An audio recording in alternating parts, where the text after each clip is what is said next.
ꯑꯍꯥꯟꯕꯃꯛꯇꯗ ꯊꯧꯔꯝ ꯃꯤꯠꯌꯦꯡ ꯇꯥꯕꯤꯔꯤꯕ ꯑꯃꯗꯤ ꯇꯥꯕꯤꯔꯤꯕꯁꯤꯡꯕꯨ ꯕꯤꯟꯗ꯭ꯌꯥ ꯄꯨꯈ꯭ꯔꯝꯕꯝ ꯑꯃꯗꯤ ꯖꯦꯃꯤ ꯒꯣꯖꯃꯅꯤꯅ ꯇꯔꯥꯝ ꯅꯣꯛꯆꯔꯤ ꯍꯧꯖꯤꯛ ꯑꯃꯨꯛ ꯂꯥꯟꯊꯣꯛꯆꯔꯤ ꯍꯦꯜꯂꯣ ꯇꯥꯕꯤꯅꯤꯡꯕ ꯂꯥꯏꯚ ꯐꯣꯟ ꯏꯟ ꯄ꯭ꯔꯣꯒ꯭ꯔꯥꯝꯒꯤ ꯊꯧꯔꯝꯗ ꯑꯗꯣꯝꯅ ꯇꯥꯕꯤꯅꯤꯡꯗꯨꯅ ꯈꯟꯕꯤꯔꯛꯄ ꯃꯅꯤꯄꯨꯔꯤ ꯐꯤꯂꯝꯁꯤꯡꯗꯒꯤ ꯂꯧꯈꯠꯆꯕ ꯏꯁꯩ ꯇꯣꯉꯥꯟ ꯇꯣꯉꯥꯟꯕ ꯄ꯭ꯂꯦꯠꯐꯣꯝꯁꯤꯡꯗ ꯊꯧꯔꯝ ꯑꯁꯤꯕꯨ ꯃꯤꯠꯌꯦꯡ ꯇꯥꯕꯤꯔꯤꯕ ꯇꯥꯕꯤꯔꯤꯕꯁꯤꯡꯕꯨ ꯇꯔꯥꯝꯅ ꯑꯣꯛꯆꯔꯤ ꯃꯦꯒꯥꯍꯔꯁ 90.0 ꯋꯥꯍꯣꯡ ꯔꯦꯗꯤꯑꯣꯗ ꯊꯧꯔꯝ ꯑꯁꯤꯕꯨ ꯇꯥꯕꯤꯔꯤꯕ ISCOM TV ꯆꯦꯅꯦꯜꯗ ꯃꯤꯠꯌꯦꯡ ꯇꯥꯕꯤꯔꯤꯕ ꯈꯨꯁꯝ ꯔꯦꯗꯤꯑꯣꯗ ꯇꯥꯕꯤꯔꯤꯕ Manipur online radio SK TV Elite TV ꯂꯣꯏꯅꯅ Diamond TV YouTube channel Diamond TV Facebook page ꯃꯤꯠꯌꯦꯡ ꯇꯥꯕꯤꯔꯤꯕꯁꯤꯡꯕꯨ ꯇꯔꯥꯝꯅ ꯑꯣꯛꯆꯔꯤ ꯉꯁꯤꯒꯤ ꯂꯥꯏꯚ ꯁ꯭ꯇ꯭ꯔꯤꯃꯤꯡꯗ ꯂꯦꯡꯁꯤꯟꯕꯤꯔꯛꯂꯤꯕ ꯄꯨꯝꯅꯃꯛ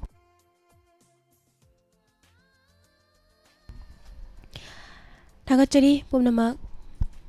ngasi live streaming da lection birakliba pumnamakpu taramnok chari eche Ranjita Kaisam good evening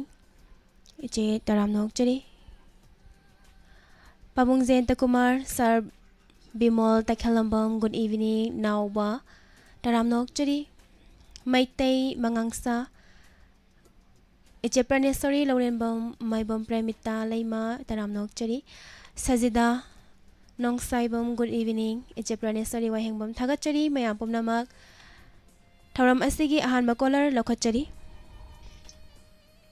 Hello taram nokchari madam ming amadi leifam haibiyo Isan Khonawdagi Ima Kunjeswari ni Ima taram nokchari hojik sibu ima sa ising unabirabo Unade kango kana ngawi Hai Karamba ise khanbi gadabano ima Chitrana sakpa yaida satrabi leirami aidi khonu ma bu gana haibado adum ta tajage Yumlay ma film dagi Yamna fazaba ise ma khanbire ima tabining basing de happy gadabro Tabining baje hotel thambi ine bilasini ine Kunjeswari ine yaima ite Lalita ine ito inama ahanbi ini kaina tombi Bina Banu Purnima Sanayai ini mani tombi de Lauremangi chi chawbiga ichi thaman thanaga wahong radio da tariba punamaka pulak taminazarge bema hai thagachari imana khanbirakli bese kudal tamjari taminasi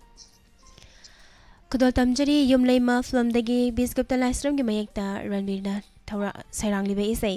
Chitra amadi Arvin apunbagi khonjalda mayam punna taminasi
ꯁꯦꯡꯂꯕ ꯅꯨꯡꯁꯤꯕꯒꯤ ꯅꯨꯡꯁꯤ ꯈꯨꯗꯣꯜꯅꯤ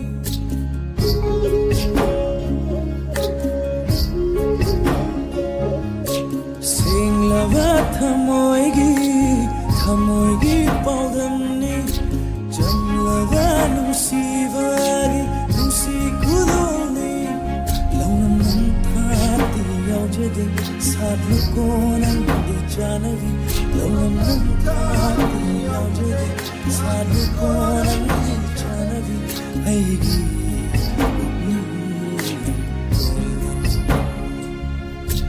ꯃꯤꯌꯥꯏꯗ ꯁꯥꯠꯆꯕꯤ ꯂꯩꯔꯥꯡꯅꯤ ꯑꯩꯗꯤ ꯈꯣꯏꯃꯨ ꯃꯥꯕꯨ ꯄꯤꯕꯅ ꯂꯣꯠꯇꯨꯅ ꯂꯩꯖꯕ ꯈꯦꯟꯖꯣꯡꯈꯥꯗ ꯂꯣꯠꯇꯨꯅ ꯂꯩꯖꯕ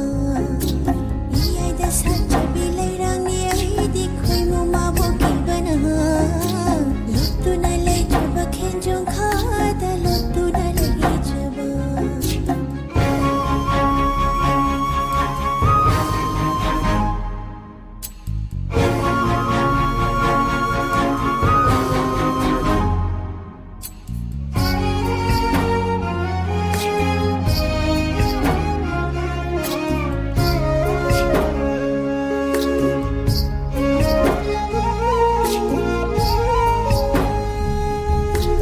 ꯃꯥꯂꯪꯕꯅ ꯍꯨꯝꯂꯛꯄ ꯅꯨꯡꯁꯤ ꯂꯩꯔꯝꯗ ꯅꯥꯊꯩꯔꯒ ꯊꯥꯡꯉꯝꯗꯦ ꯑꯩꯒꯤ ꯈꯣꯡꯊꯥꯡꯁꯦ ꯃꯥꯂꯪꯕꯅ ꯍꯨꯝꯂꯛꯄ ꯅꯨꯡꯁꯤꯒꯤ ꯂꯩꯅꯝꯗ ꯅꯥꯊꯩꯔꯒ ꯊꯥꯡꯉꯝꯗꯦ ꯑꯩꯒꯤ ꯈꯣꯡꯊꯥꯡꯁꯨ ꯅꯨꯡꯁꯤꯕꯁꯨ ꯅꯪꯅꯤ ꯄꯥꯝꯖꯕꯁꯨ ꯅꯪꯅꯤ ꯅꯨꯡꯁꯤꯕꯁꯨ ꯅꯪꯅꯤ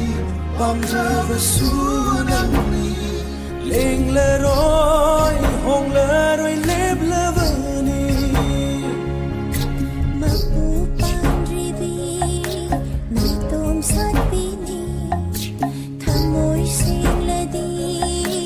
ꯆꯤꯡꯕꯤꯌꯨ ꯅꯥꯄꯗ ꯍꯤꯡꯖꯒꯦ ꯑꯩꯁꯨ ꯅꯔꯝ ꯊꯣꯛꯅ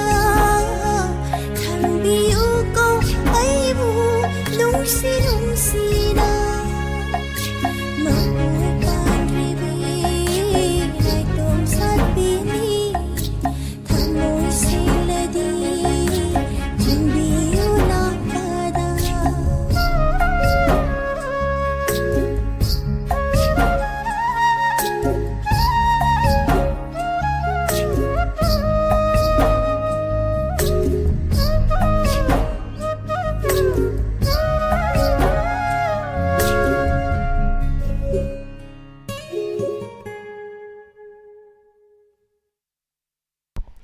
थागतचरी मैम पुमनमक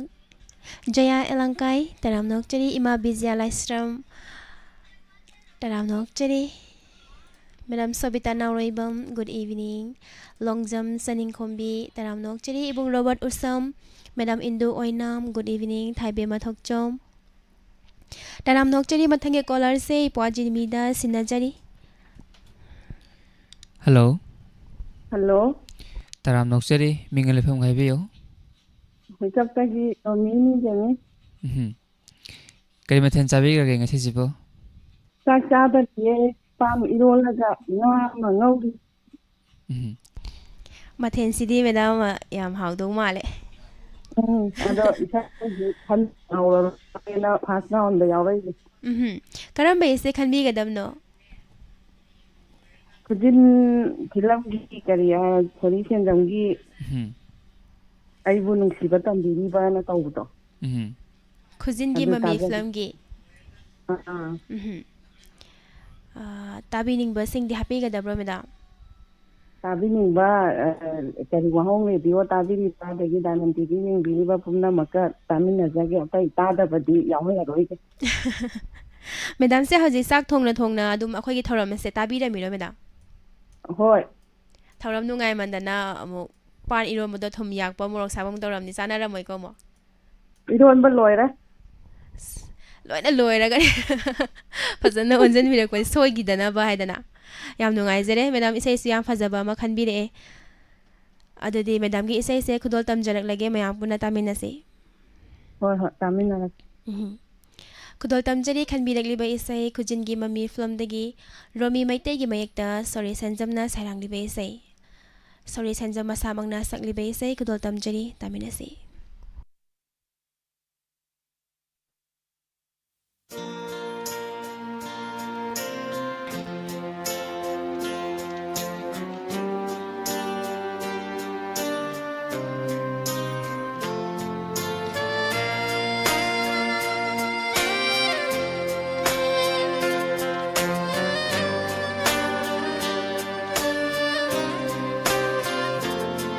ꯑꯩꯕꯨ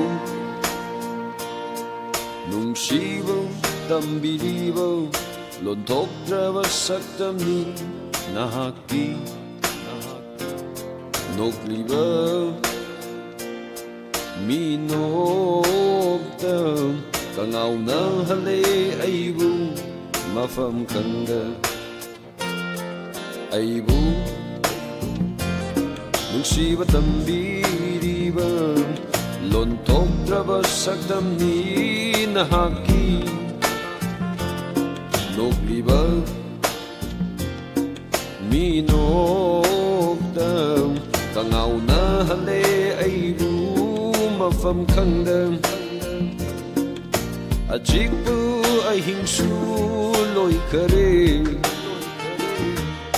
ꯊꯣꯛꯂꯝꯕ ꯊꯥꯖꯁꯨ ꯆꯪꯈꯔꯦ ꯑꯆꯤꯛꯄ ꯑꯍꯤꯡꯁꯨ ꯂꯣꯏꯈꯔꯦ ꯊꯣꯛꯂꯝꯕ ꯊꯥꯖꯁꯨ ꯆꯪꯈꯔꯦ ꯑꯗꯨꯕꯨ ꯇꯥꯗꯨꯅ ꯂꯩꯍꯧꯔꯦ ꯅꯥꯀꯣꯡꯁꯤꯗ ꯄꯥꯝꯃꯨꯕꯤ ꯅꯪꯒꯤ ꯋꯥꯍꯩꯁꯤ ꯄꯥꯝꯃꯨꯕꯤ ꯅꯪꯒꯤ ꯋꯥꯍꯩꯁꯤ ꯄꯥꯝꯃꯨꯕꯤ ꯅꯪꯒꯤ ꯋꯥꯍꯩꯁꯤ ꯄꯥꯝꯃꯨꯕꯤ ꯅꯪꯒꯤ ꯋꯥꯍꯩꯁꯤ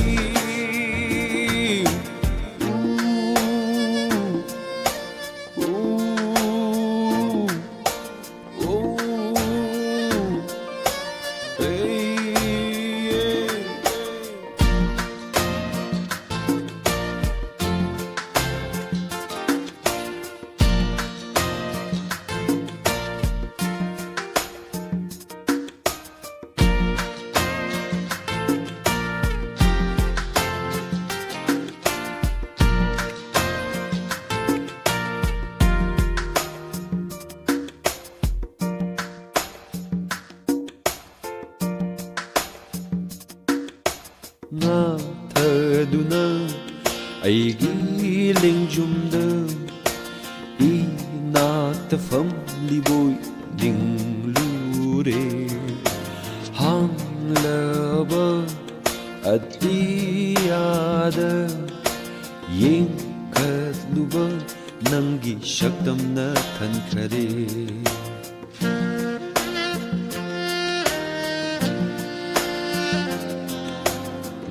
ꯉꯥꯊꯗꯨꯅ ꯑꯩꯒꯤ ꯂꯦꯡꯖꯨꯝꯗ ꯏꯅꯥꯛꯇ ꯐꯝꯂꯤꯕꯣꯏ ꯅꯤꯡꯂꯨꯔꯦ ꯍꯥꯡꯂꯕ ꯑꯇꯤꯌꯥꯗ ꯌꯦꯡꯈꯠꯂꯨꯕ ꯅꯪꯒꯤ ꯁꯛꯇꯝꯅ ꯈꯟꯈꯔꯦ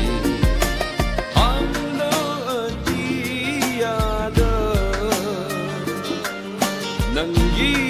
ꯁꯛꯇꯝꯅ ꯊꯟꯈꯔꯦ ꯍꯥꯡꯂꯕ ꯑꯇꯤꯌꯥꯁꯨ ꯅꯪꯒꯤ ꯁꯛꯇꯝꯅ ꯊꯟꯈꯔꯦ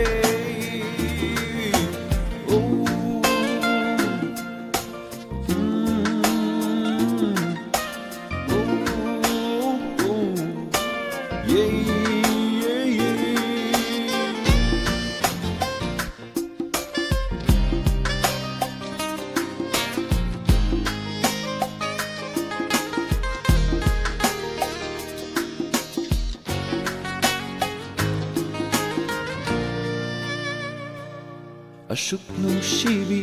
ꯅꯍꯥꯛꯅ ꯑꯗꯨꯛ ꯀꯔꯤꯒꯤ ꯂꯥꯞꯊꯣꯛꯂꯤ ꯑꯁꯨꯛ ꯅꯨꯡꯁꯤꯕꯤ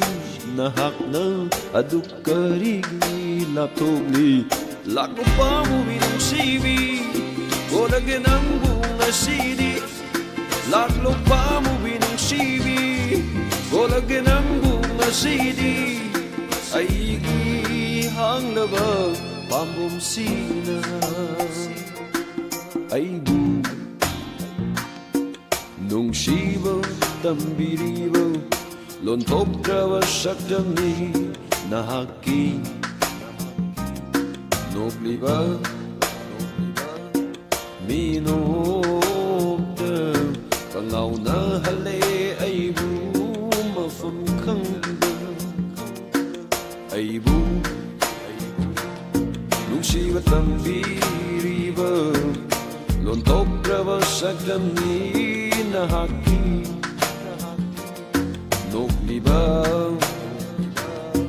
ꯃꯤꯅꯣꯛꯇ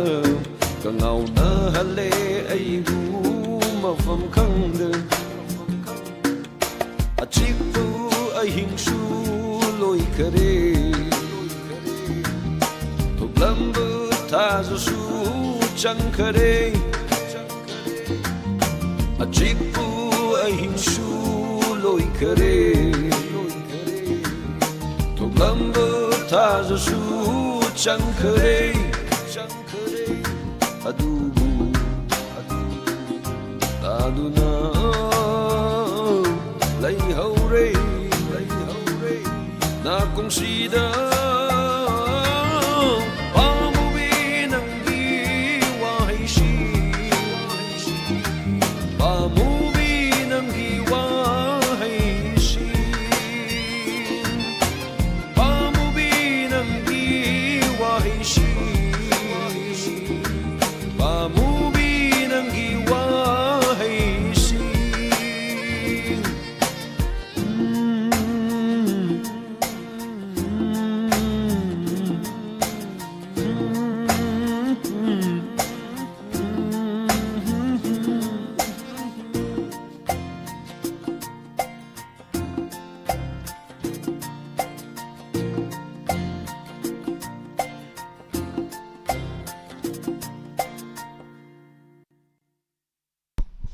Thagachari mayam pumnamak Facebook page ta lengsanbiragliba pumnamak posto taramnok chari nungsibi moirang tem ibungpun siba US Madam Rajeshwari Takhel Sangbom taramnok chari ise Ambika Khuman Good evening Manda Elangbom taramnok chari Laukachari mathangi caller Hello Hello. taramnok chari Madam minglay from Haibio Hello Hello. Hoy Madam Ming ama delay from Haibio Very good. I'm going to visit you. Taram asida Madam Karambe ise khanbi gadabano Working lane. That's why I'm going to go to Waxing Lane from the How's sibu Madam Karita Bidamino the Madam na khanbirak pa isa ise tabining basing di happy gadabro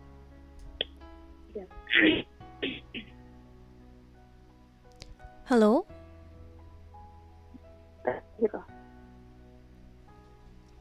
Thagachari Madam na khanbirak liba ise kudol tamjari taminasi Waxing Lane from the Akendra Tensu bagi mayekta Tony Ahibamna Serang liba ise Arvin Amade Chitra pon bagi khonjelda mayam pon na taminasi kudol tamjari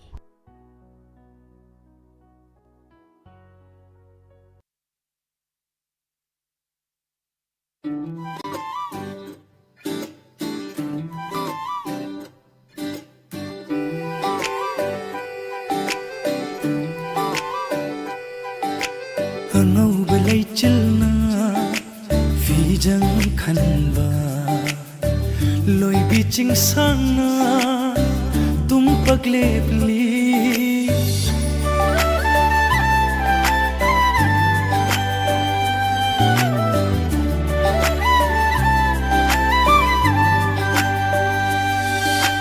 Angau belai chilna lối bi chinh sang na tum paglepli ai khoi anigi itawu ye ai khoi anigi itawu ye Asang bahanaw na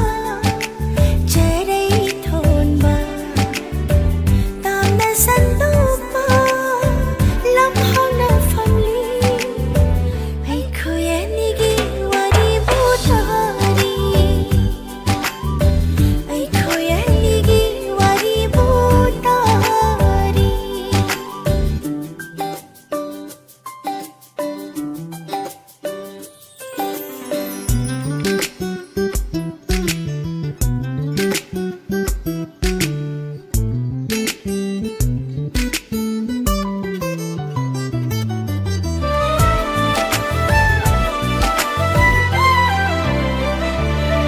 Koraugi mangala nong thangung yeibada nungsibi mai thongna kayada fajariba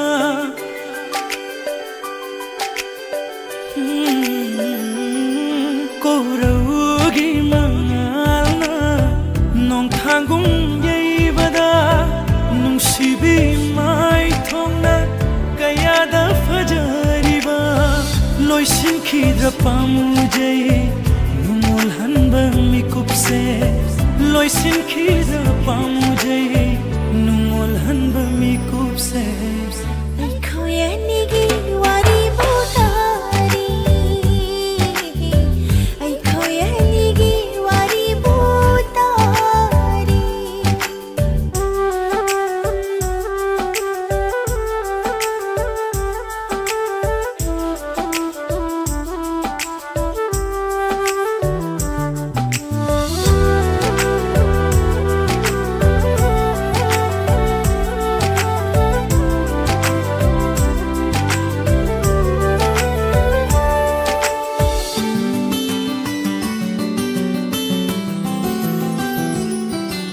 Tiagong pagna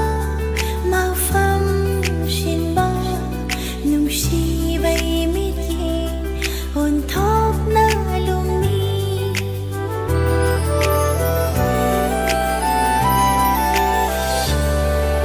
Tiagong pagna mafam shinba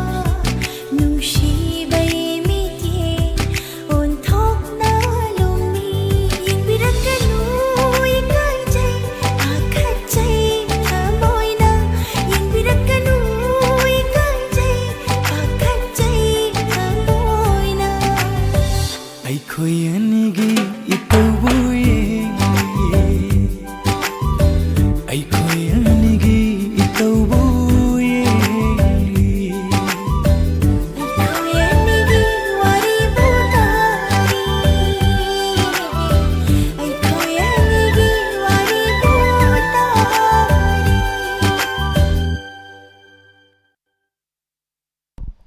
Thagachari mayam pumnamak ima dakhel tawrem pramo ibung Handy Lystrom taramnok chari Nevidita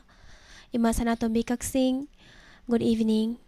Julie Julie Saha taramnok chari Madam Indu Oinam Thagachari pumnamak mathange caller Jimmy mathange caller se amuk yengbiyo kanawari pano yengminasi Hello. Hello. Good evening. Good Good evening. evening, Jimmy. Taram noksari mingal lefam ngaibiyo. Risi Kuman Powal Ketil Lika Dine Film is in the Kanzage. Dasara ngasi gi kay mathen sabi kage. Nasidi cannot hong the support on Winston. Film is a Aimabunchi, I have a film door. And the gay say, Ojina, we gave me Tangla Viana, so we say, we gave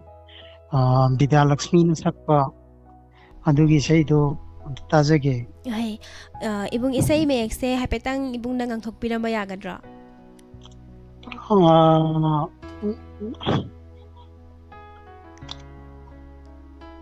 Sige say ngang banumay na. Ay don't mandre ngang ba. Ay sa sapidagi po na tabi na si tabi ning basing di happy ka dabroy bo. ꯃꯔꯨꯞ ꯑꯃꯅꯤꯗ ꯍꯥꯞꯆꯍꯧꯒꯦ ꯍꯥꯏꯕꯤꯌꯣ ꯏꯌꯥꯝꯕꯗꯣ ꯈꯨꯔꯥꯏꯖꯝ ꯑꯗꯨꯒ ꯑꯩꯒꯤ ꯃꯔꯨꯞ ꯂꯥꯏꯁ꯭ꯔꯝ ꯑꯦꯟꯗꯤ ꯊꯧꯕꯥꯜ ꯋꯥꯡꯃ ꯇꯥꯕꯗꯒꯤ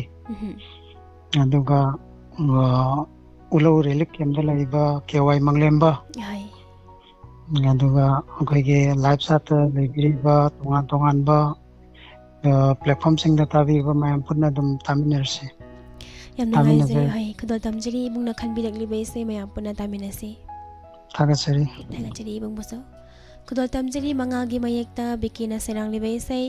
ꯑꯩ ꯃꯥꯕꯨ ꯅꯨꯡꯁꯤ ꯐꯤꯂꯝꯗꯒꯤ ꯕꯤꯗ꯭ꯌꯥꯂꯛꯁꯃꯤꯒꯤ ꯈꯣꯟꯖꯦꯜꯗ ꯈꯨꯗꯣꯜ ꯇꯝꯖꯔꯤ ꯇꯥꯃꯤꯟꯅꯁꯤ ꯅꯨꯡꯁꯤꯒꯤ ꯋꯥꯍꯩ ꯈꯨꯗꯤꯡ ꯃꯩꯔꯤ ꯑꯣꯜꯂꯦ ꯃꯐꯝꯗ ꯊꯃꯣꯏꯒꯤ ꯔꯥꯡꯈꯣꯜ ꯀꯨꯝꯒꯤ ꯅꯣꯡꯍꯧꯔꯦ ꯃꯐꯝꯗ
ꯂꯩꯇꯕꯁꯨ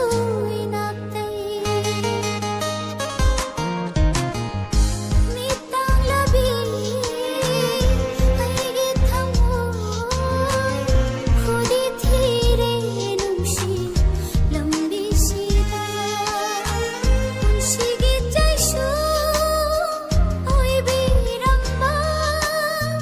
ꯂꯝꯂꯥꯟꯕꯤ ꯀꯅꯥꯒꯤ ꯑꯣꯏꯈꯔꯦ ꯃꯤꯇꯥꯡꯂꯕꯤ ꯑꯩꯒꯤ ꯊꯃꯣꯏ ꯈꯨꯗꯤ ꯊꯤꯔꯦ ꯅꯨꯡꯁꯤ ꯂꯝꯕꯤꯁꯤꯗ ꯈꯨꯗꯤ ꯊꯤꯔꯦ ꯅꯨꯡꯁꯤ ꯂꯝꯕꯤꯁꯤꯗ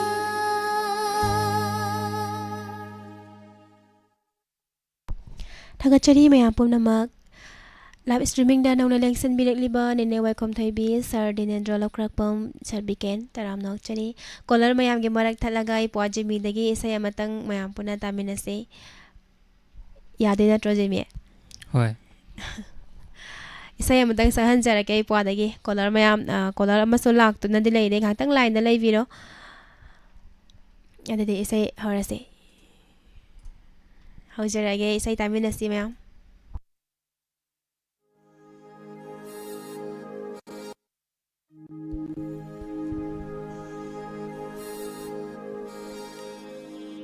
चंद्रमुखी चंद्रमुखी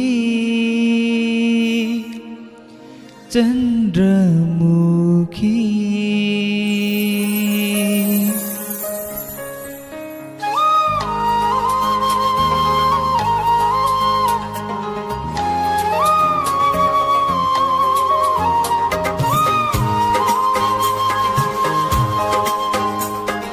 चंद्रमुखी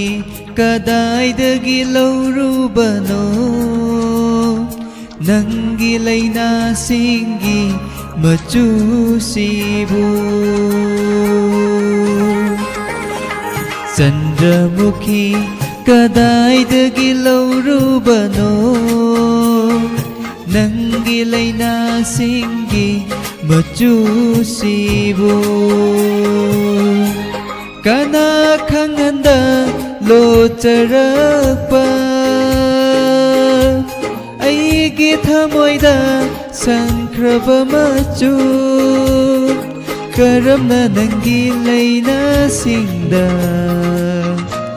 चुरमलीबा चंद्रमुखी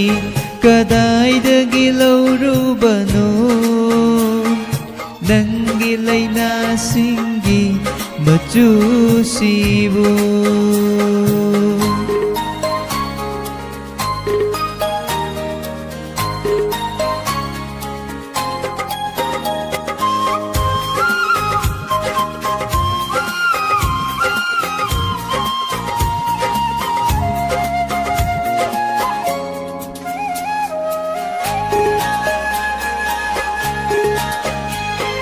तामना ख्रबी चानबी मागा अरोइबा उनाखिबा नुमिताम लिलखिबा मागी फुरीर मचू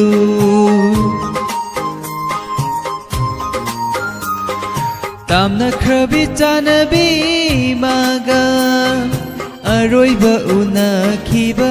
नुमिताम लिलखिबा मागी फुरीर मचू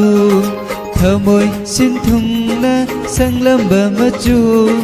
थमोय सिंथुंगना संगलंबा मचू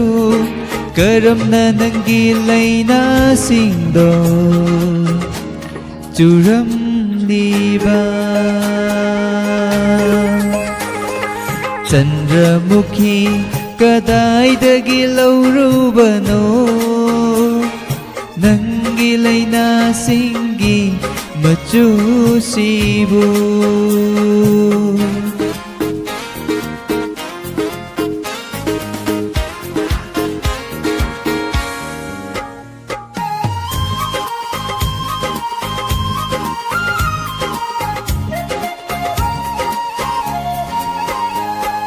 Magi wari ningsingnaba Nangna imang sida satpara Ningamda may chak helhanaba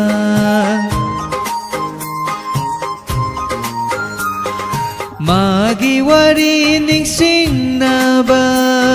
Nangna imang sida satpara Ningamda may chak helhanaba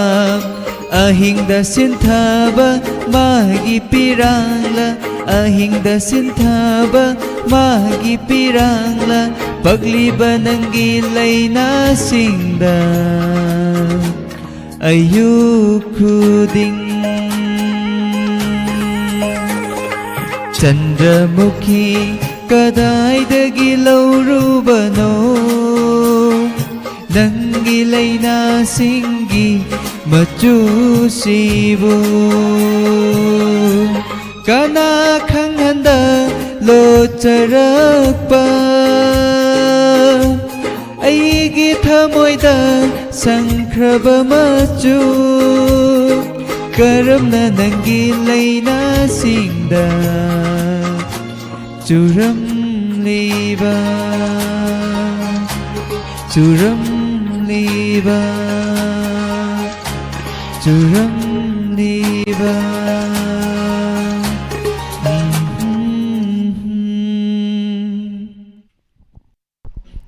ꯊꯥꯒꯠꯆꯔꯤ ꯏꯄ꯭ꯋꯥꯖꯤꯃꯤꯗꯒꯤ ꯌꯥꯝꯅ ꯐꯖꯔꯕ ꯆꯟꯗ꯭ꯔꯃꯨꯈꯤ ꯃꯌꯥꯝ ꯄꯨꯟꯅ ꯇꯥꯃꯤꯟꯅꯔꯤ ꯊꯥꯒꯠꯆꯔꯤ ꯃꯌꯥꯝꯕꯨ ꯊꯥꯒꯠꯄꯤꯔꯛꯄ ꯊꯥꯒꯠꯆꯔꯤ ꯄꯨꯝꯅꯃꯛ ꯃꯊꯪꯒꯤ ꯀꯣꯂꯔ ꯂꯧꯈꯠꯆꯔꯤ ꯍꯜꯂꯣ Hello. ꯇꯔꯥꯝ ꯅꯣꯛꯆꯔꯤ ꯃꯦꯗꯥꯝ ꯃꯤꯡ ꯂꯩꯐꯝ ꯍꯥꯏꯕꯤꯌꯨ ꯈꯣꯡꯁꯥꯡ ꯃꯅꯤꯡ ꯂꯩꯀꯥꯏꯗꯒꯤ ꯊꯕꯥ ꯀꯧꯋꯦ ꯍꯧꯖꯤꯛꯁꯤꯕꯨ ꯃꯦꯗꯥꯝ ꯆꯥꯛ ꯏꯁꯤꯡ ꯎꯅꯕꯤꯔꯕꯣ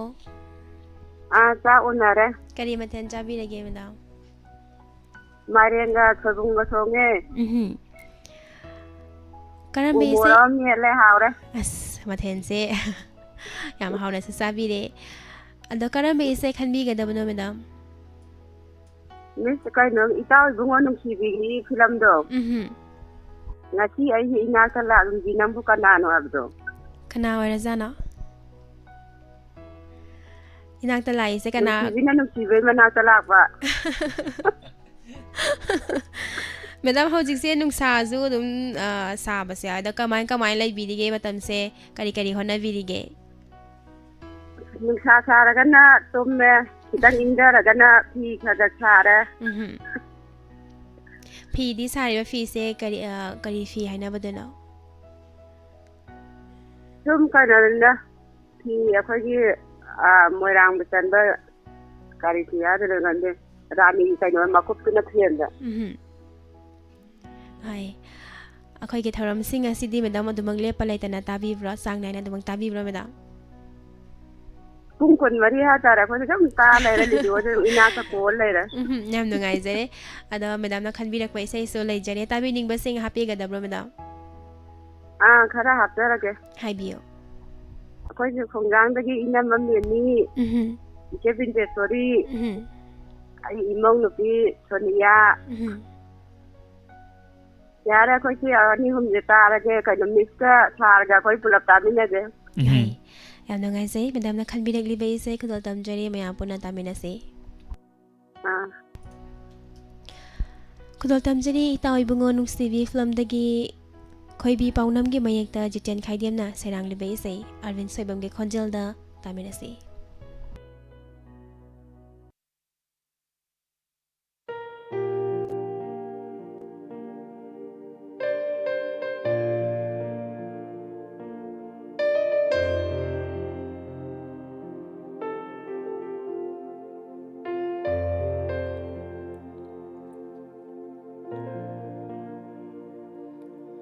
Ngashi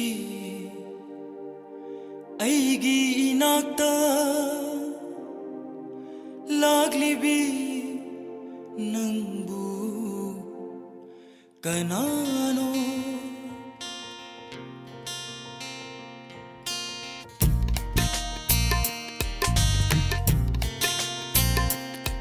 Ngashi aigi inakta ꯂꯥꯛꯂꯤꯕꯤ ꯅꯪꯕꯨ ꯀꯅꯥꯅꯣ ꯃꯪꯂ ꯇꯥꯏꯕꯪꯂ ꯈꯪꯗꯔꯦ ꯑꯣꯏꯔꯤꯕ ꯃꯇꯧꯁꯦ ꯀꯔꯤꯅꯣ ꯃꯪꯂ ꯇꯥꯏꯕꯪꯂ ꯈꯪꯗꯔꯦ ꯑꯣꯏꯔꯤꯕ ꯃꯇꯧꯁꯦ ꯀꯔꯤꯅꯣ ꯉꯁꯤ ꯑꯩꯒꯤ 이나ꯛꯇ ꯂꯥꯛꯂꯤꯕꯤ ꯅꯪꯕꯨ ꯀꯅꯥꯅꯣ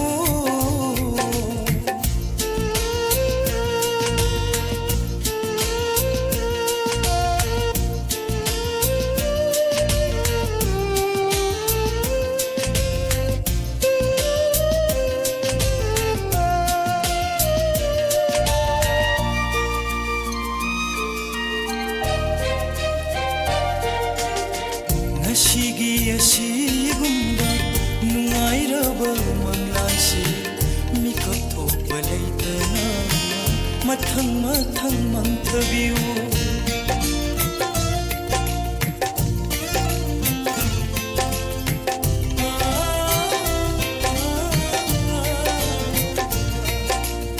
ꯅꯨꯡꯁꯤ ꯁꯥꯌꯣꯟ ꯇꯧꯗꯨꯅ ꯍꯦꯂꯣꯏꯅꯕꯨ ꯆꯦꯜꯂꯕꯔꯥ ꯆꯦꯟꯖꯁꯟ ꯆꯦꯟꯅꯤꯡꯕ ꯄꯨꯟꯁꯤ ꯆꯨꯞꯄ ꯆꯦꯟꯕꯤꯌꯨ ꯄꯨꯟꯁꯤ ꯆꯨꯞꯄ ꯆꯦꯟꯕꯤꯌꯨ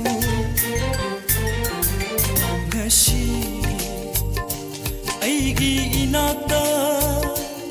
ꯂꯥꯛꯂꯤꯕꯤ ꯅꯪꯕꯨ ꯀꯅꯥꯅꯣ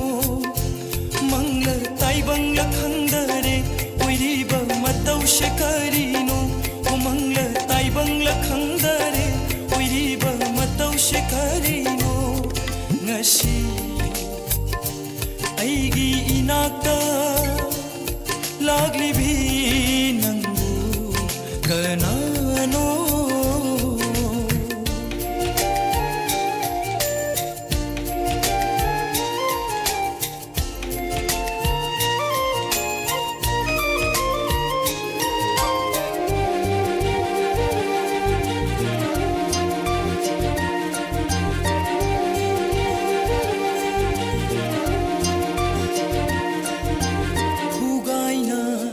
ꯁꯥꯠꯂꯤꯕꯤ ꯂꯩꯔꯥꯡꯁꯤꯡ ꯄꯣꯝꯁꯥꯅꯔꯤꯕꯤ ꯂꯩꯔꯥꯡꯁꯤꯡ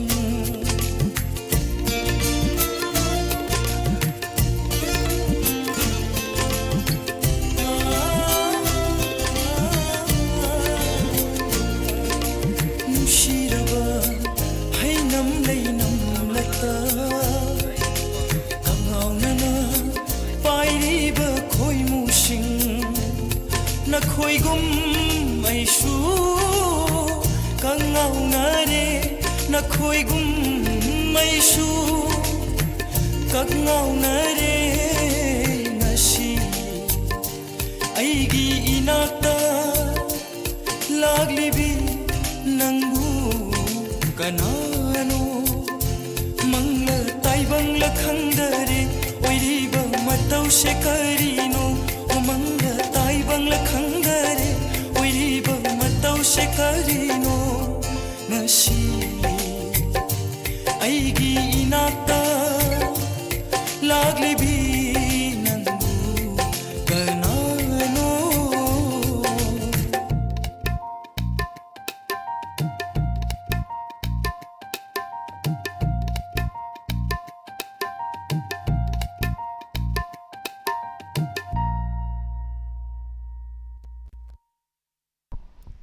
Thakachari mayam pumnamak ima SH IBI ma leima taramnok chari bung Hindi liklai Madam Lalita Yangkom taramnok chari Gayatri Hairom Gayatri Yangkom good evening taramnok chari bung MD Sahid Khan good evening Jimmy mathage caller se amu kana oribano amutang lokhatpio Hello Hello. Taram Nokseri Mingal Pungaibio Tandakong Gimi Bananzoy. Kaributan sabi lagi sa nga sisibo Kasi yung nakaba ko yung umdong tare no.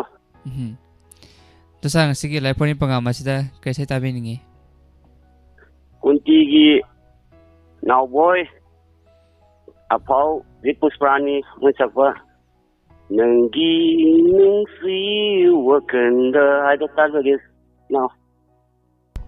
ꯌꯥꯝꯅ ꯐꯖꯕ ꯏꯁꯩ ꯑꯃ ꯈꯟꯕꯤꯔꯦ ꯂꯣꯏꯅꯅ ꯁꯥꯔꯒꯤ ꯈꯣꯟꯖꯦꯜꯗꯒꯤꯁꯨ ꯃꯇꯦꯡ ꯃꯇꯥꯕ ꯐꯪꯖꯔꯦ ꯁꯥꯔ ꯇꯥꯕꯤꯅꯤꯡꯕꯁꯤꯡ ꯍꯥꯞꯄꯤꯒꯗꯕ꯭ꯔꯣ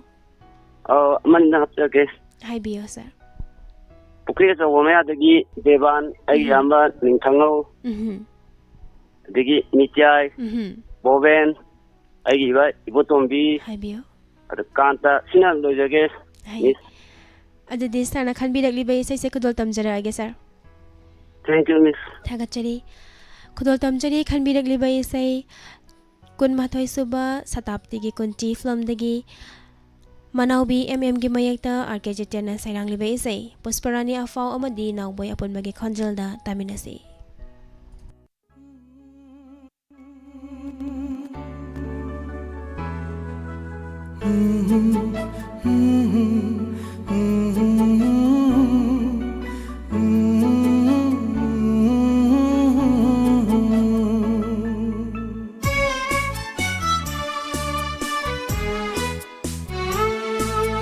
Nangi nungsi wakhalda ahing nungthil anida Nanggi nungshi wakhalda ahing nungthil anida hinjari bi hapni nangi damata Nangi nungsi wakhalda ahing nungthil anida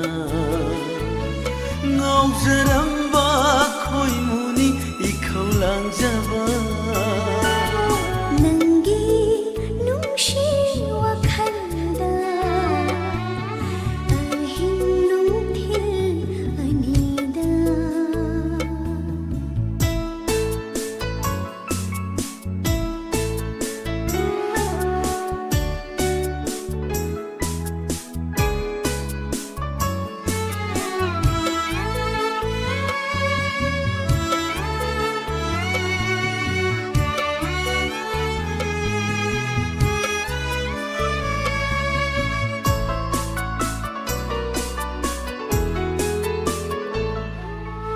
ngasi ahing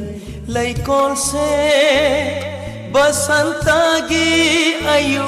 oishanu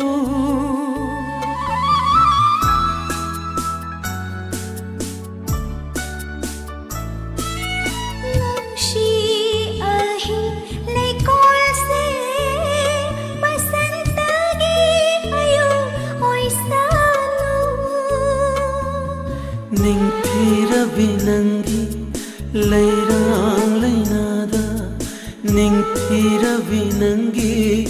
leirang leinada oijage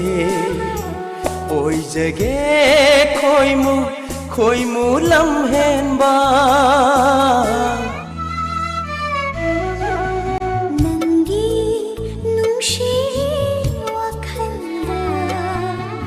ahing nungthil anida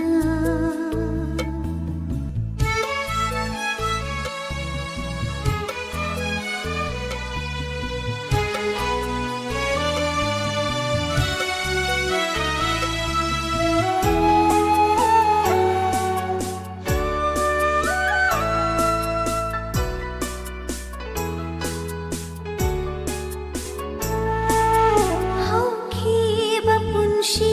thaudoksing nongmadi shoidana lakhini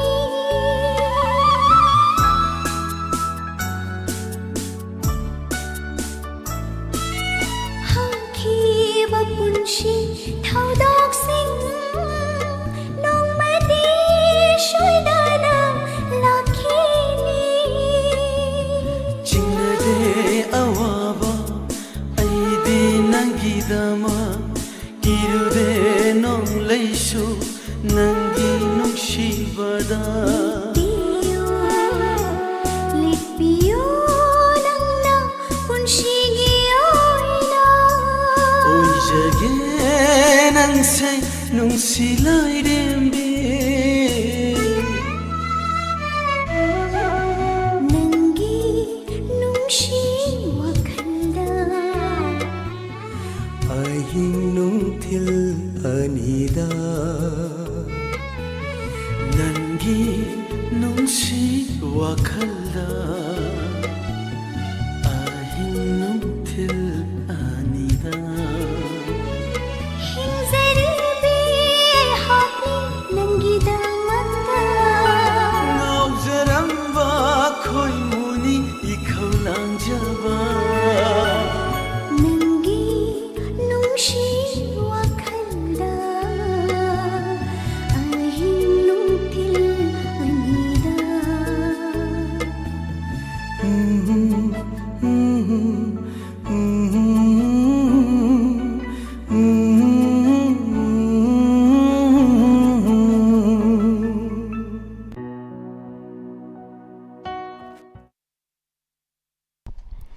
Thagachari mayam pumnamak iche ango em taramnok chari ese Sunita Yumnam Huidrom Ibong Shakespeare Love and Living Manipur Ronananda Singh taramnok chari Sarthongnawjam Sirjit Chanchan Kumari good evening Thagachari mayam pumnamak mathange caller amuk lakhachari Hello Hello, taramnok chari madam minglei from haibiyo no problem. I'm making my jamini. Ima kari mathel chabirege Ngasi lapudoro irole adagi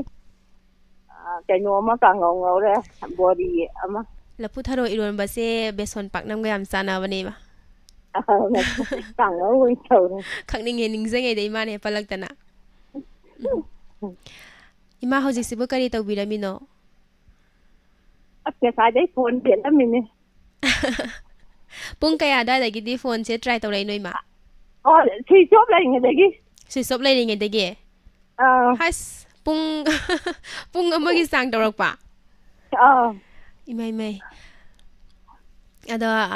isona sami dana ima call che fange ima na bu hona ba lepta ba dagi Adane yung bang da wana dai chung phang da ba. ai matam kuine ima hona jar poda ngasiri na sasin ka wari sana bang phangjare ado ima koina call phangludraga ngasti phangdorak pase isai nungai bam khalak tawo male karamba film gi karamba isai khanbi ga dabano Hamoy na di ko hawregi papa gi toibi sana si lao na tawda duoi na sa ro duoi tarage. yes isai sam phajabam khanbire ado ima tabining basing de happy ga dabro Abi ning baji Chiang Mai de nang pok Chiang Mai de gi idin chen am tang ha ge adu ga wa hong de do ta ri ba ja ga loi nam pulap ta ra di ado di ima khudol tamjarak lage ima na khanbirak libai sei hoi taminasi ima na khanbirak libai sei thamoina di kau hori film dagi espremil lage mayekta hamumna bana sairang libai sei Biswamitra Madi Kunjavihari apun bagi khonjel da taminasi khudol tamjari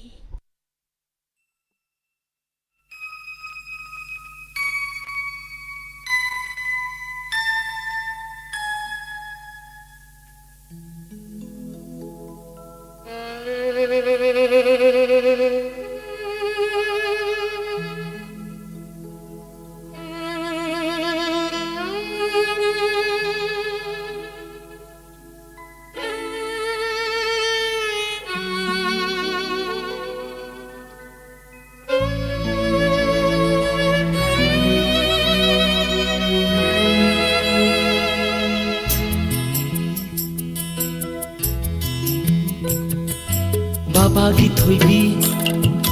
सानसी लाओ बाबागी थोइबी सानसी लाओ नातासिंग नंगाइदुना लैरे नातासिंग नंगाइदुना लैरे लाओ लाओ लाओ लाओ सानबा हौरसे लोइरो लोइरो लोइरो हौरांग कुंब लोइरो लाओ लाओ लाओ लाओ सानबा हौरसे से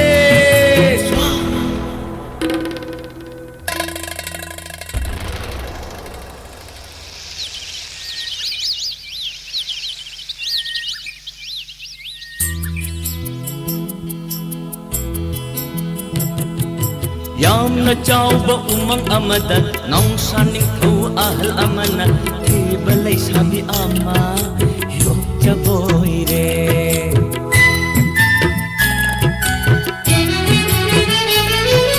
Ning thau macha nupi gumna Yamna kena yoki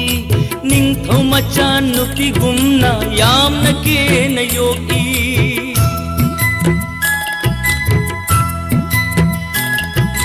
Yamna chawba umang duda Theba pakhang amasu layboy re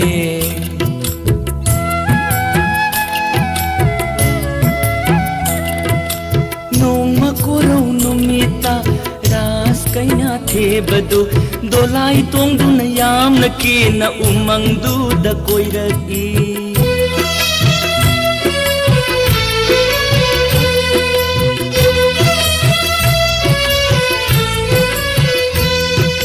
Theba pakhang aduna Rajkumari do ubada Theba pakhang aduna Rajkumari do ubada Magita loy oige haina Pai manongda khanboy re ꯑꯗꯨꯗꯒꯤꯗꯤ ꯀꯝꯗꯧꯔꯦ ꯈꯪꯉꯕ꯭ꯔꯥ ꯊꯣꯏꯕꯤ ꯂꯨꯈ꯭ꯔꯥꯕꯤ ꯃꯆꯥꯅꯨꯄꯥ ꯊꯦꯕꯗꯣ ꯃꯃꯥꯗ ꯅꯨꯡꯉꯥꯏꯇꯧꯔꯦꯗꯣ ꯃꯃꯥꯅꯕꯨ ꯆꯩꯕꯤꯔꯦ ꯊꯤꯛ ꯅꯦꯝꯕ ꯂꯥꯏꯔꯕꯅ ꯅꯣꯡꯗꯣꯜ ꯊꯥꯖꯕꯨ ꯀꯔꯤꯒꯤ ꯂꯥꯝꯂꯨꯕꯒꯦ ꯆꯩꯕꯤꯔꯦ ꯀꯟꯅ ꯀꯟꯅ ꯆꯩꯕꯤꯔꯦ ꯌꯥꯝꯅꯁꯨ ꯐꯨꯕꯤꯔꯦꯗꯣ ꯊꯦꯕ ꯄꯥꯈꯪ ꯃꯆꯥꯗꯣ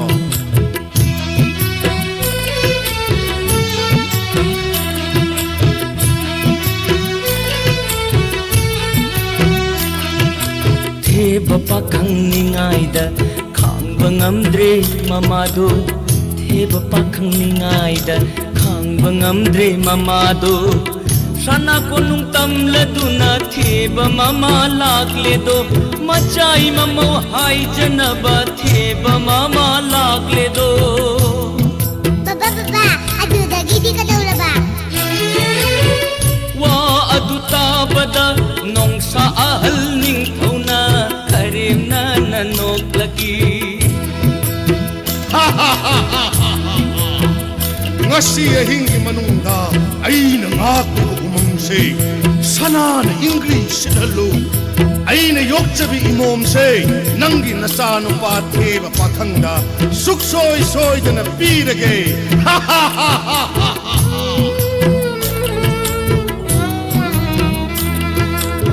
Kai phiru khumna Theba mama na halakba ubada Theba pakhang ado Ikai phiru khumna Theba mama na halakba ubada Theba pakhang ado Mathwai nungai tana Hawai yamna chakna Mathwai nungai tana Hawai yamna chakna Chakna chakna Hawai yamna chakna Umanga asum asum Boy thorak bada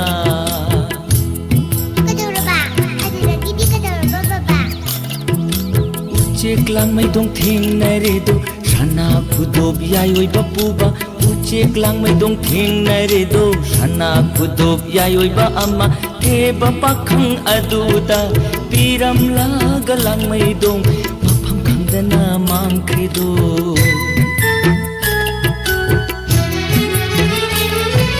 Lupa tho uthopani Sana tho uthopani Umang ado ay hing amada Sana na English it credo Sana na English it credo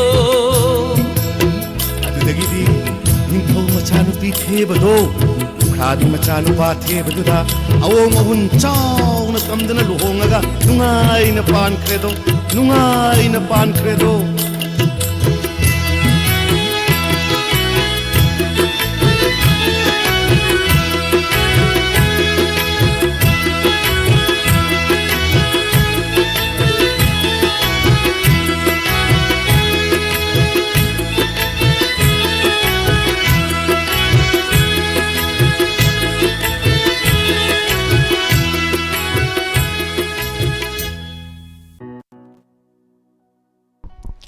Thagachari mayam pumnamak Madam Brazesari Takhel Sangbam Ibung Shakespeare Ibung Siaw Sanbire Taram Nokchari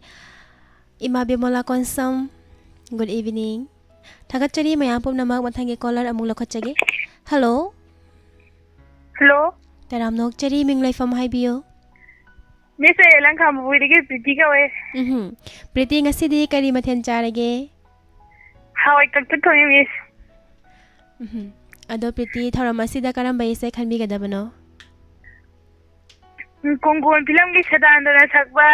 thengna re una re tawise tage Ado Pretty isai se Pretty su adumak sang naiba hadi adumak call adum phang caller amane ba ado nuang motadi isai fazana ngam bata de ngang la ke di ngam matiang ma adi mutta thamo thamge horo thengna re una re nangai maputa isin bire thongna halai nungsinao haina thengna re una re nangai maputa isin bire thongna halai nungsinao haina thamoina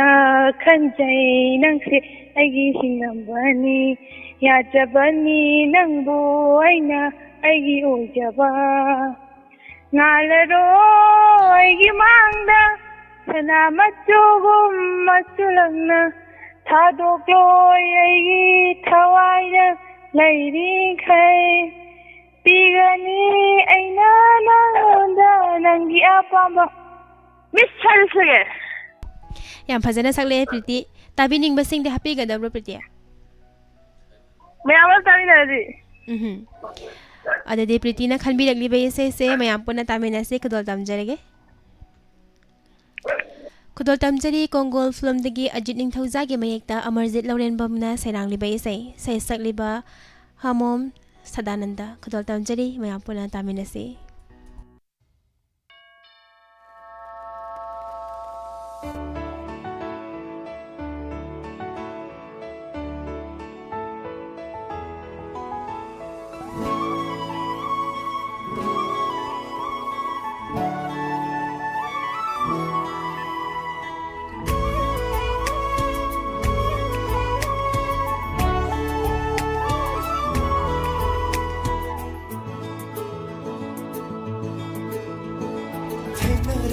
unarare nang ay mapota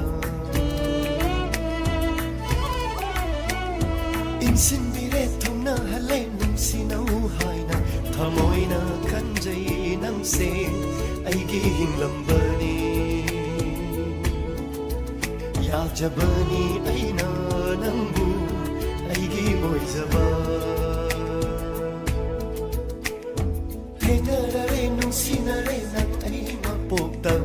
insinbire thongna halai nung sinau haina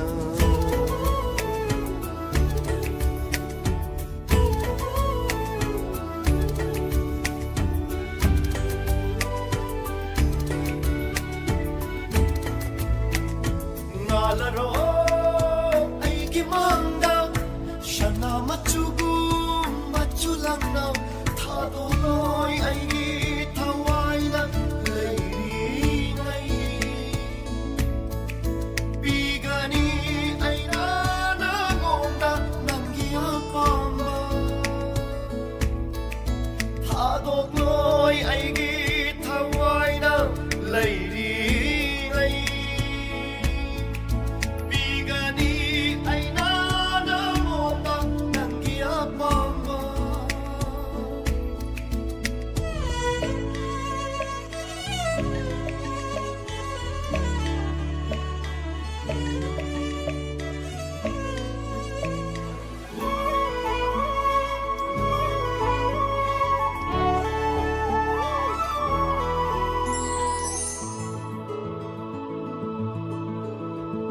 mai thong do no bu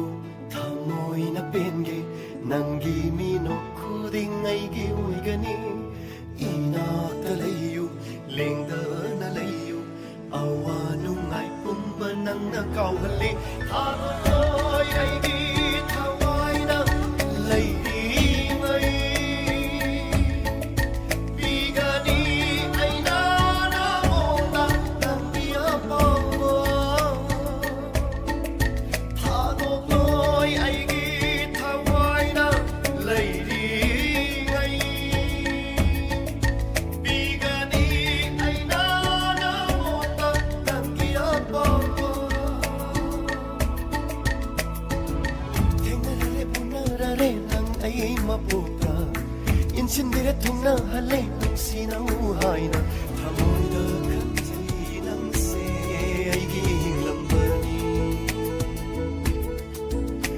ꯌꯥꯖꯕꯅꯤ ꯑꯩꯅ ꯅꯪꯕꯨ ꯑꯩꯒꯤ ꯑꯣꯏꯖꯕ ꯊꯃꯣꯏꯗ ꯈꯟꯖꯩ ꯅꯪꯁꯦ ꯑꯩꯒꯤ ꯍꯤꯡꯂꯝꯕꯅꯤ ꯌꯥꯖꯕꯅꯤ ꯑꯩꯅ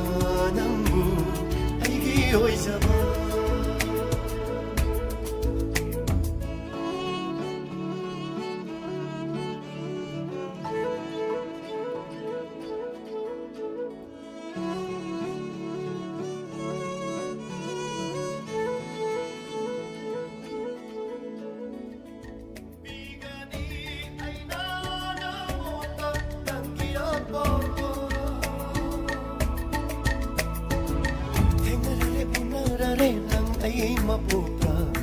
인신들의 통나할래 묵시나우 하이나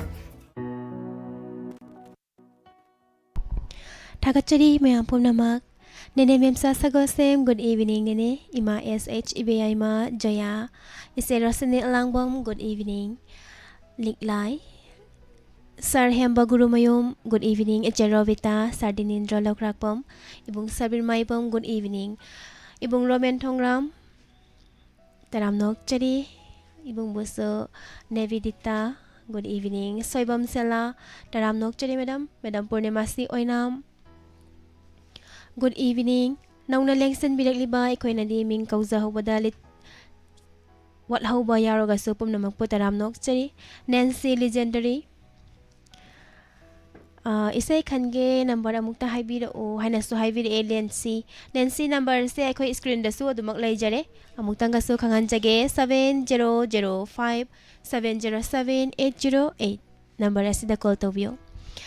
Vidyasagar Fins Taramnok Chari ngasi na ahanba ni yamna nungay program si haina habire Taramnok Chari sir Thagachari MG Enterprise good evening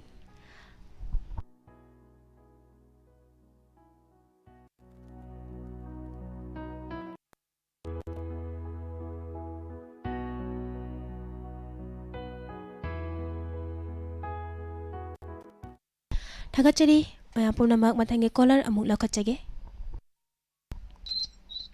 Hello Hello. Taramnok Chari sir minglay from Haibio Miss A for cooking money or joy control. Taramnok Chari ibung Zoy ibung ngasi di kari mathen chabi lage Miss Massidi chicken to win a shouting at it. ibung ngasi jingzang ahawa sabay male konjel yam tappe Can they miss? yam tap na tay karamba ise khanbi ga dabno ibo Bilga Pusparani Sapa Tazanate Atia Hito Vishay to Tazagi miss. Isay so yam fazabam khanbi de tabining basing de happy ga dabro ibo Tabining is a miss lifestyle Amadi Tabiri Mayam Punamaka Punatami as ado isay mayek se ibung na hapet ang thokpiram baga diya gadra Happet ngang Madia Miss Konzi and the Gato one. Konzen gidi chamane ada ibung na ngang thokpirak podo tazaning bagi wani de ibo hapet ang thokpiro All miss. hai Tazanate Atiyagi Nang Aigi Tawaini Ahing Sina Loy Kabasu As Makadi Miss Adam Tazaragil. yam fazana bosak pire ibo ibung na konzel pakhatana lerami yam fazakre ado ibung makatarak pasidi sasakpidagi mayam po na mutamin na si Thank you, Miss. Thagachari kudol tamjari khanbirak liba isay ngayjarak panumit slumdagi watham brajachan gi mayekta toni ahibam na sairang liba isay Pusparani amadi Arvin apun magi khonjal da kudol tamjari taminasi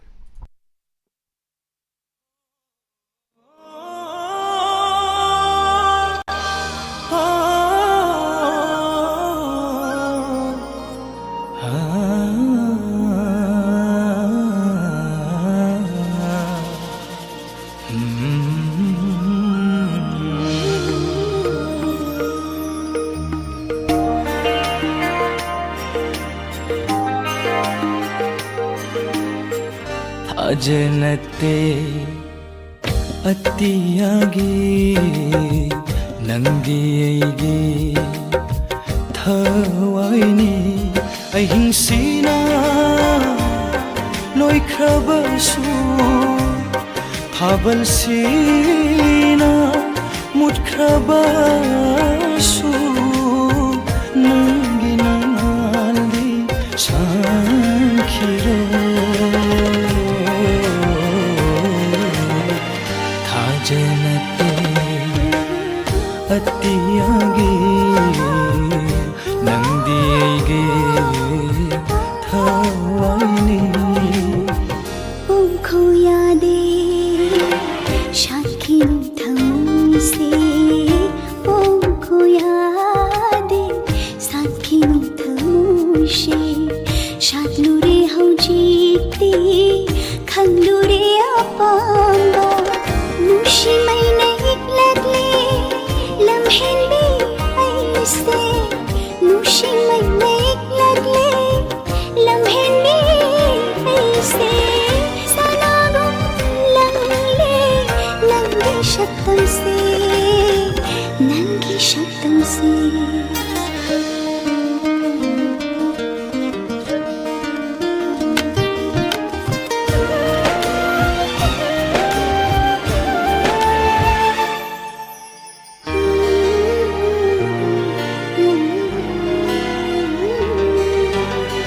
निंखाइरपल नुंसीबगे पाथोख्रे थामोय नुंदगी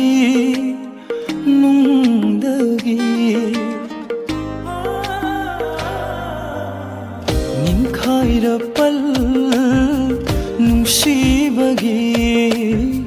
पाथोख्रे थामोय नुंदगी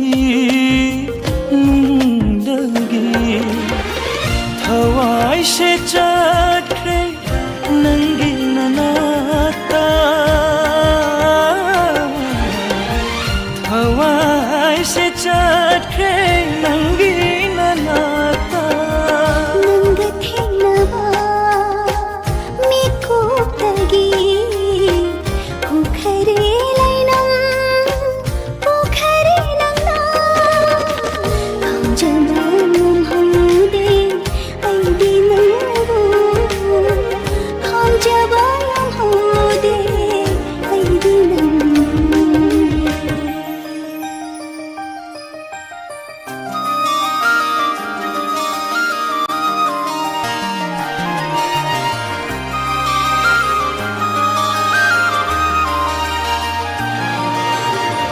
नमनुरे लैनम नाहाके चुखरे थामोय नुंशिबना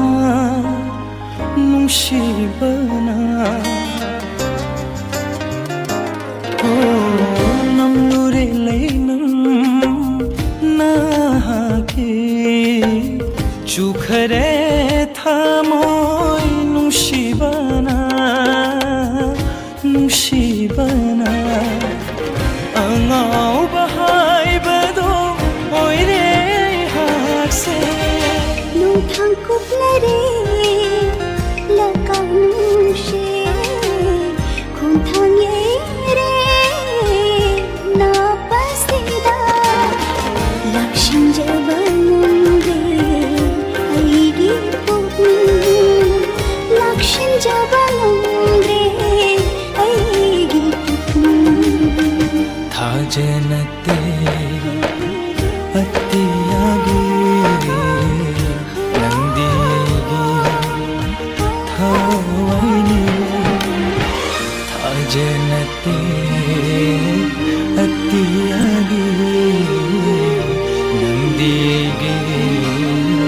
थवाइनी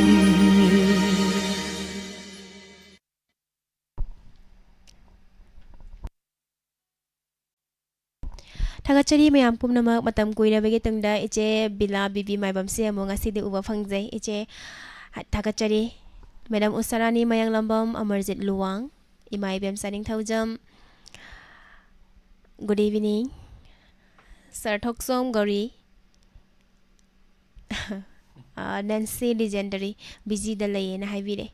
kara toina adumang tawsunbiradi Nancy soidana su fangbane Tagachari mayam pawnamak thoram asigi aroiba caller lakhachage Hello Hello Sen Bindia Madi Jemi kai khunajari Taram nokchari Tawjari ba Rajasthan dai Shakespeare kai khunajari tharajari Ibung Shakespeare was taram nokchari ibung sak jabirabo Sakting ali sadri kuire ai juri sai kan ba ke no thoram se yaw da ba adana phone se pak sang ya ti ne Hoi kuire ibung wari sanada ba khoiga Ado kamai lay birige ibung matam sibo Nungairi adum mana ekti yawde nungairi haide yade haibagi nungai hum khang ba jang atre da Hoi Hoi Lairi mafam ju hong dore legi chalam dai ngasi na bo aroi bai sai oi doine Diamond TV da khan ba ki aroi means tigi Rajasthan ai khan ba ki ko Hadi ibung se kari lamda mu satorage Punjab da satore Punjab ta mo ang si chalani Isai amta khanjari film isai gi ne haibani na aina khwaidai pamjaba film amakhak lei thajabagi wangmada haidana film je Dinesh Sharma na sakhiba sei amkhatang sei sei hogna thapla ga ho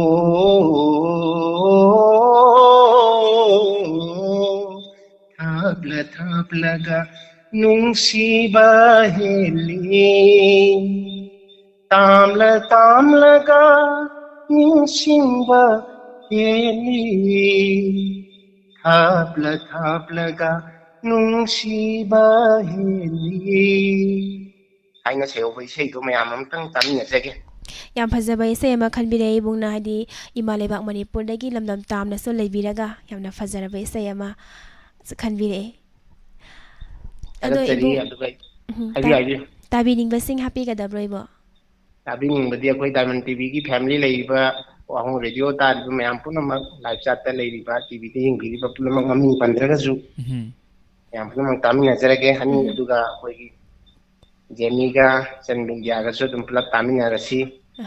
Ado ngasi jai Sen Bindia ji Sonia ma cha ma le no sai cha ta so hai ki yam pak jai ngasi yam pa jam dang khaga thoge Agachari Thoram lo selak bai ai bung harau bi hal harau ya phone te wa dana ta sum lai gadra Sonia ma sama le ga hajalak pasidi puninga irang lange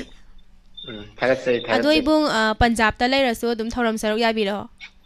Ya duni ado khara dilak lani nungdang umati ani warol khara lakkani Hoi ibung na sang bakanda asang matamda adumak yaw bi ro ibo Soidana yawakan soidana matam kai ko Tagachari ibung na khanbirak libe ise khudol tamjari taminase Khudol tamjari thajabagi wangmada film dagi sarat yumnam gi mayekta oken amaksamna sarang libe ise sesak libi ngakpigani sesak liba Dinesh khudol tamjari taminase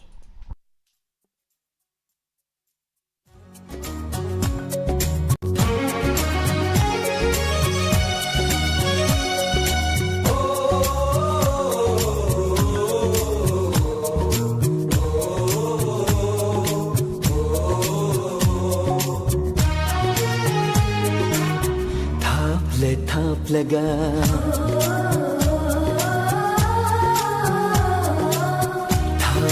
Thaplaga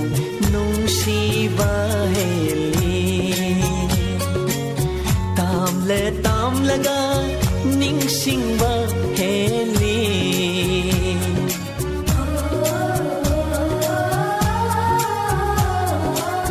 Thaplaga nungsiba heli tamlaga ningsingba heli thaplaga nungsiba heli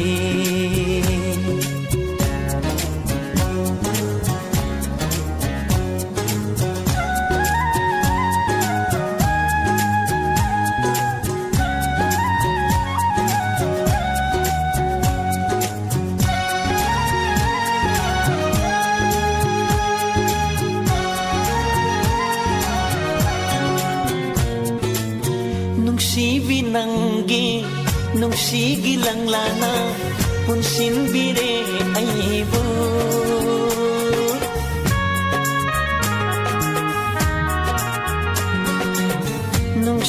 binangge nungsi gilang lana punsin bire aibu ningsing lagpada ay ko'y nigi wari ay ko'y nigi wari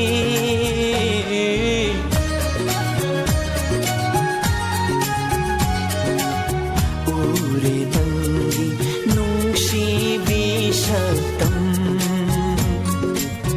khalli kau bagum nanata aibu thap laga nungsi baheli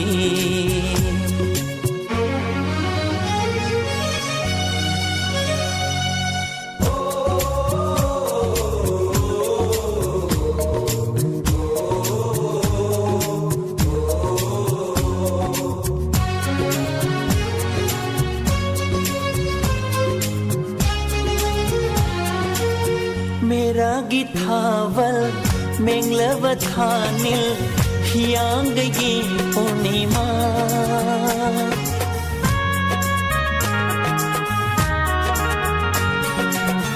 मेरा गिथावल मेंगलवथानिल हियांगगी पूर्णिमा हेंदे तादे ना हकी शतम ना Naha kisatamna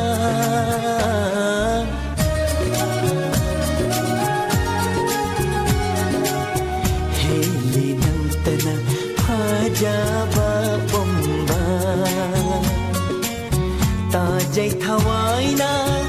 naha ki kuding Thap laga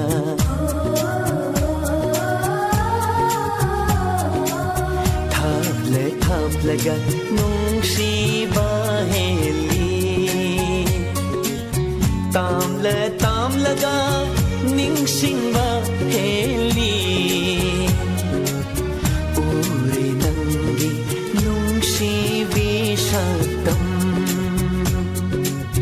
heli nantana fajaba pomba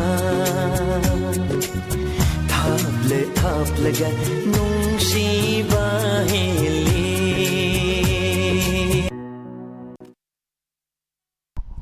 Thagachari mayam pumnamak Santoksariba thoram asibu miting tabiriba singbo haningai letena thagachari ngasigi santoksariba thoram asibu tongan ba platform singda miting tabiriba loinana thoram horakpadagi loirakpa phawbada miting tabiriba singbo haningai letena thagachari ngasigi pung 9 makhai tarakpa matamda santoksagani inspector tayai pung 8 makhai taba matamda entertainment thoramda mayam punna saruk yabiyo ibung olen amadi ibung jivan ano ba dialog kaya ga loinana ngasigi thoram asida saruk ya lanthokpigadori mayamna so thoram asibo saruk yabiyo ado live phone in program thoram asi loisilakpa sida ipwajimi dagi isaya matang lanthok sahange mayam taminasi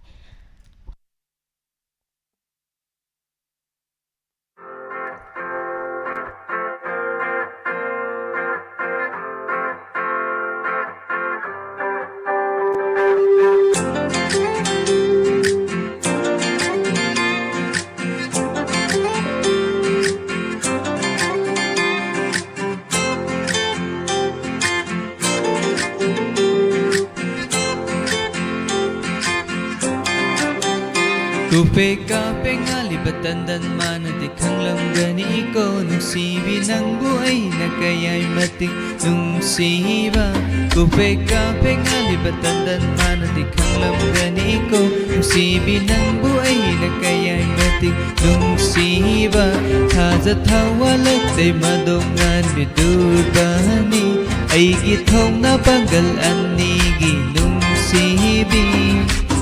Haining na yaning na nagsayagi oining na manawakan khalaga nagsayari khangbani Haining na yaning na nagsayagi oining na manawakan khalaga nagsayari khangbani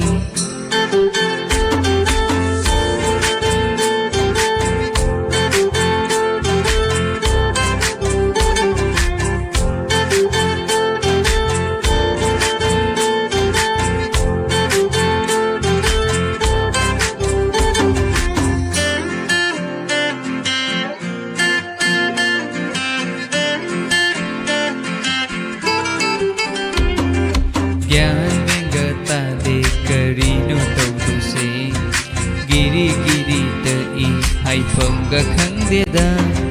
ꯅꯪꯒꯤꯕꯨ ꯈꯟꯒꯗ꯭ꯔꯥ ꯂꯥꯏꯔꯤꯛꯄꯨ ꯄꯥꯒꯗ꯭ꯔꯥ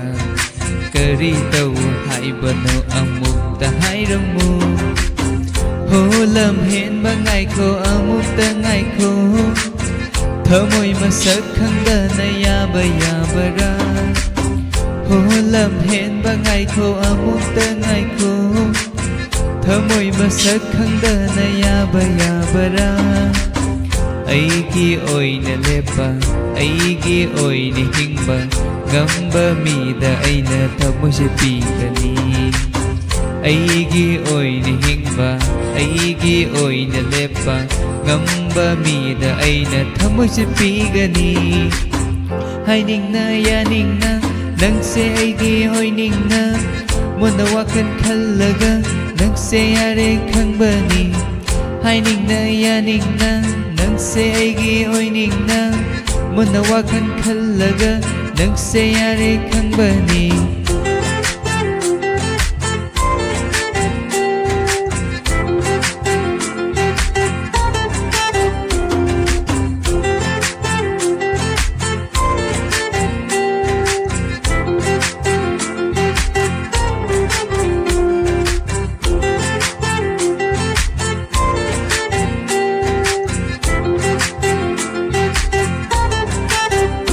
ꯄꯥꯝꯖꯔꯦ ꯉꯥꯎꯖꯔꯦ ꯅꯪꯁꯦ ꯑꯩꯒꯤ ꯑꯣꯏꯅꯤꯡꯂꯦ ꯊꯃꯣꯏ ꯀꯥꯆꯤꯜ ꯑꯃꯗ ꯂꯣꯟꯅ ꯅꯪꯕꯨ ꯆꯦꯛꯁꯤꯟꯅ ꯊꯝꯂꯒꯦ ꯄꯥꯝꯖꯔꯦ ꯉꯥꯎꯖꯔꯦ ꯅꯪꯁꯦ ꯑꯩꯒꯤ ꯑꯣꯏꯅꯤꯡꯂꯦ ꯊꯃꯣꯏ ꯀꯥꯆꯤꯜ ꯑꯃꯗ ꯂꯣꯟꯅ ꯅꯪꯕꯨ ꯆꯦꯛꯁꯤꯟꯅ ꯊꯝꯂꯒꯦ ꯍꯥꯏꯅꯤꯡꯅ ꯌꯥꯅꯤꯡꯅ ꯅꯪꯁꯦ ꯑꯩꯒꯤ ꯑꯣꯏꯅꯤꯡꯅ ꯃꯨꯟꯅ ꯋꯥꯈꯜ ꯈꯜꯂꯒ ꯅꯪꯁꯦ ꯌꯥꯔꯦ ꯈꯪꯕꯅꯤ ꯍꯥꯏꯅꯤꯡꯅ ꯌꯥꯅꯤꯡꯅ ꯅꯪꯁꯦ ꯑꯩꯒꯤ ꯑꯣꯏꯅꯤꯡꯅ ꯃꯨꯟꯅ ꯋꯥꯈꯜ ꯈꯜꯂꯒ ꯅꯪꯁꯦ ꯌꯥꯔꯦ ꯈꯪꯕꯅꯤ ꯀꯨꯄꯦꯛ ꯀꯥꯐꯦꯛ ꯉꯥꯜꯂꯤꯕ ꯇꯟꯗꯟ ꯃꯥꯅꯗꯤ ꯈꯪꯂꯝꯒꯅꯤꯀꯣ ꯅꯨꯡꯁꯤꯕꯤ ꯅꯪꯕꯨ ꯑꯩꯅ ꯀꯌꯥ ꯃꯇꯤꯛ ꯅꯨꯡꯁꯤꯕ